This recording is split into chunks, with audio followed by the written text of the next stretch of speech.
Welcome to That's My Jam Basics. Today I'm going to show you the easiest way to make basic scrambled eggs. You'll need eggs, salt and pepper, butter, half and half milk or cream. I'll place a non-stick skillet on some medium heat, maybe just a teeny bit past medium. I don't like to cook my scrambled eggs on too high a temperature. We'll add some butter.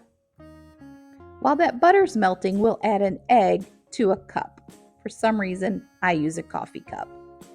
Next, a splash of half and half. You can use milk or cream, a little pepper, a little salt, and we're going to use a fork to whisk this up.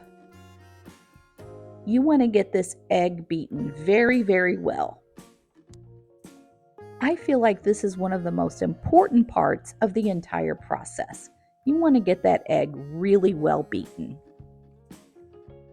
Next, we're going to just wait for that butter to finish melting, but you definitely don't want to brown that butter. Otherwise, you're going to taste that in your egg. We just want to get it melted, make sure the skillet is warm, and we're going to go ahead and add our egg mixture. Once you start to see the edges of the egg beginning to cook, you'll take a rubber spatula and start moving the egg around in the pan. Some people use a fork. I don't want to scratch up my nonstick skillet. It's at about this point when I go ahead and turn the heat off and just continue scrambling the egg. You can scramble it as long as you want, either hard or soft.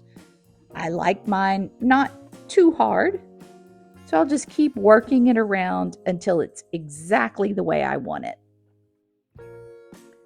Grab a plate, one final stir, and we'll transfer this over. Absolutely perfect scrambled eggs.